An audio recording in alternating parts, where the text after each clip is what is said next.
Assalamualaikum warahmatullahi wabarakatuh. Di sini kelompok 14 akan membahas tentang inovasi pendidikan di era pandemi. Dengan nama kelompok Nurfatiatus Syahroh dengan NIM 12204193188 dan yang kedua Priska Rizky Ramadhani dengan NIM 12204193189 dan yang ketiga Muhammad Ilham Yuhdi dengan NIM 12204193231. Yang kerap disapa saya Fatih, Priska, dan Yuhdi.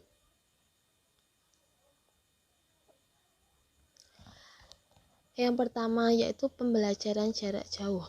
Kebijakan belajar dari rumah yang ditempuh Kemendikbud sebagai langkah memprioritaskan keselamatan warga sekolah dari terpaparnya wabah COVID-19 berdampak pada pembelajaran yang tidak bisa dilaksanakan secara tatap muka langsung di sekolah. Tidak ada pilihan lain selain melaksanakan sistem pembelajaran jarak jauh atau PJJ.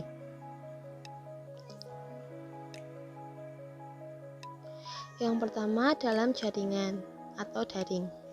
Dengan perkembangan teknologi, PJJ juga bisa dilakukan dengan sistem dalam jaringan atau daring dengan memanfaatkan teknologi komunikasi dan informasi. Pembelajaran di lokasi yang berbeda-beda dapat dilakukan secara online pada waktu bersamaan atau sinkronus, atau materi ajar yang telah terstruktur rapi di dunia maya dapat diakses oleh pendidik dan peserta didik dalam waktu sesuai ketersediaan ruang mereka atau asinkronus. Selain yang kedua yaitu luar jaringan atau luring. PJJ mengakomodasi pembelajaran dengan keterbatasan kondisi peserta didik dan guru yang berada di tempat yang berbeda.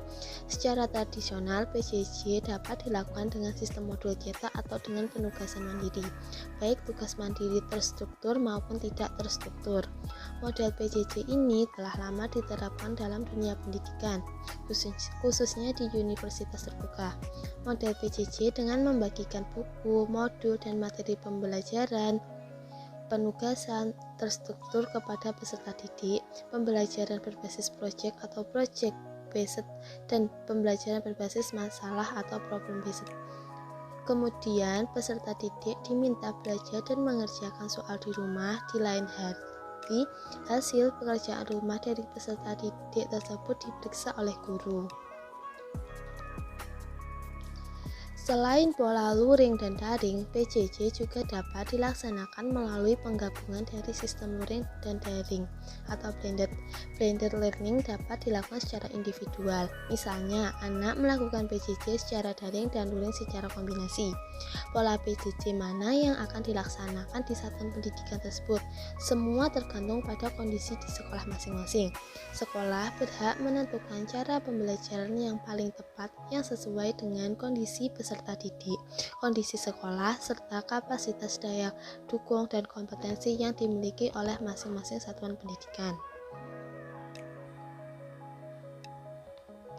Yang kedua, optimalisasi layanan berbasis digital. Sangat beruntung bahwa dewasa ini daya dukung teknologi untuk melakukan layanan pendidikan jarak jauh sudah cukup memadai. Satuan pendidikan, guru, dan juga peserta didik bisa melaksanakan pembelajaran melalui pemanfaatan teknologi informasi dan komunikasi, serta dapat mengoptimalkan layanan berbasis digital, misalnya dengan memanfaatkan pembelajaran secara daring. Layanan pendidikan secara daring kini tersedia dalam variasi yang beragam, baik aplikasi pembelajaran maupun aplikasi yang berisi konten bahan ajar.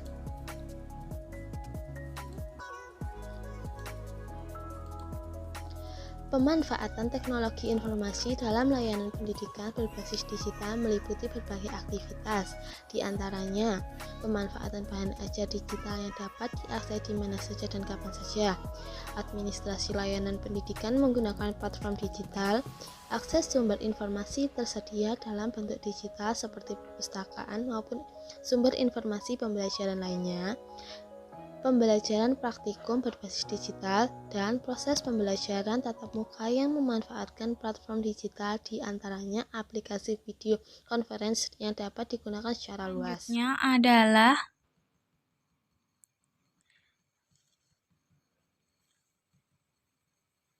revitalisasi ruang belajar.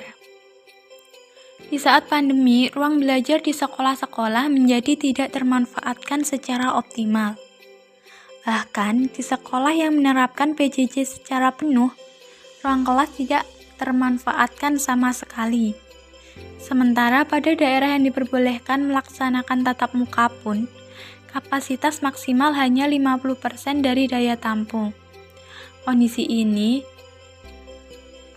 diperlukannya revitalisasi ruang belajar sekaligus menunjukkan bahwa proses pembelajaran sejatinya tidak terbatas pada ruang belajar secara fisik. Revitalisasi ruang belajar yang dilakukan adalah belajar di mana saja disesuaikan dengan kondisi peserta didik. Ruang belajar tidak terbatas waktu. Ruang belajar tidak harus berupa kelas secara fisik. Kemudahan akses terhadap ruang belajar, guru dan peserta didik berkolaborasi dalam menciptakan ruang belajar yang kondusif dan efektif. Nah, selanjutnya yaitu sanitasi sekolah. Sanitasi sekolah adalah satu faktor penting yang perlu mendapat perhatian untuk melakukan proses pembelajaran di masa pandemi. Terciptanya sanitasi sehat menjadi keharusan agar warga sekolah terjaga kesehatannya. Sanitasi sehat meliputi sarana dan prasarana kesehatan di lingkungan sekolah. Yang pertama yaitu sumber air bersih tercukupi. Tersedianya sumber air bersih yang cukup dan terdistribusi ke toilet, tempat cuci tangan, dan fasilitas lainnya secara memadai. Yang kedua yaitu tempat cuci tangan tercukupi. Tempat cuci tangan dengan jumlah cukup, terjaga kebersihannya, tersedia sabun dalam jumlah yang memadai. Ketiga yaitu toilet bersih tercukupi. Toilet dengan jumlah cukup, terjaga kebersihannya, tersedia kelengkapan pendukung toilet dalam jumlah yang memadai. Keempat yaitu kantin sehat. Kantin dengan sarana bersih dan memadai, makanan sehat dan baik serta tidak menggunakan bahan berbahaya, dan tersedia tempat cuci tangan. Yang kelima yaitu pengelolaan sampah. Tersedianya sistem dan fasilitas pengelolaan sampah yang baik sehingga sekolah terbebas dari sampah. Yang terakhir yaitu saluran pembuangan air limbah. Terdapat saluran pembuangan air kotor yang memadai dan sesuai standar kesehatan. Oke, kita lanjut ke materi yang ketiga dari saya. Ketika tadi sudah mempelajari pembelajaran jarak jauh, pengertian inovasi pendidikan di era pandemi. Sekarang bagaimana sih ketika pandemi ini inovasi-inovasi pada pembelajaran itu bisa dipraktekkan? Salah satunya dengan apa? Dengan adanya pandemi seperti ini, dampaknya juga menjadi ada yang baik juga ada yang buruk. Yang baik pun nanti seperti halnya konten pembelajarannya juga bergeser, kemudian bahan-bahan ajarnya, buku-buku yang digunakan itu nanti juga pasti akan bergeser. Nah, salah satunya yaitu di pergeseran konten pembelajaran ini, yang pertama yaitu keterampilan sebagai warga dunia. Maksudnya bagaimana? Nah, sebagai warga dunia, kompetensi berupa keterampilan untuk menjadi warga dunia menjadi hal yang sangat diperlukan bagi setiap individu dalam menjalani kehidupan saat ini dan masa yang akan datang. Nah, sebagai warga dunia saat ini yang notabene sekarang ini sudah zaman digital, sudah zaman yang modern, postmodern malahan. Nah, itu keterampilan sangat dibutuhkan pada saat ini sampai nanti di masa yang akan datang. Yang kedua yaitu keterampilan untuk berinovasi dan berkreasi. Sekolah adalah tempat untuk menguatkan kompetensi berinovasi dan berkreasi seluruh warga sekolah, khususnya peserta didik. Inovasi dan kreasi selayaknya menjadi landasan dalam melakukan segala hal. Nah, dalam berinovasi dan berkreasi, nah, sekolah ini merupakan ladang atau tempat sebagai tempat berinovasi dan berkreasi seluruh warga. Jadi meskipun itu peserta didik, pendidik, utamanya peserta didik ini harus bisa berinovasi. Apalagi sekarang sudah menggunakan kurikulum K13 yang bukan mewajibkan, tapi mengharuskan peserta didik itu harus kreatif dan inovatif. Nah, seperti itu. Kemudian yang ketiga yaitu keterampilan di bidang teknologi. Teknologi informasi dan komunikasi memegang peran penting dalam mendukung pembelajaran di saat pandemi. Karena itu keterampilan penguasaan bidang teknologi menjadi keharusan baik bagi peserta didik maupun para guru dalam rangka pencapaian mutu pembelajaran. Nah, ini sangat-sangat dibuktikan ketika kita sendiri sebagai subjeknya, yaitu teknologi. Keterampilan di bidang teknologi ini sangat-sangat dibutuhkan.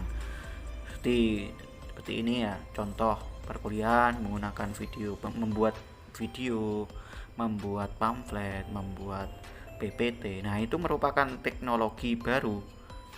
Nah, teknologi harus ada keterampilan dan inovasi di bidang teknologi. Yang keempat yaitu keterampilan interpersonal. Nah, secara umum kemampuan interpersonal meliputi kecakapan mendengar, menjalin relasi dengan orang lain, dan kecakapan berkomunikasi baik verbal maupun non-verbal. Nah, dari ketiga keterampilan ini, harus diimbangi dengan keterampilan interpersonal. Artinya setiap individu itu harus mempunyai keterampilan yang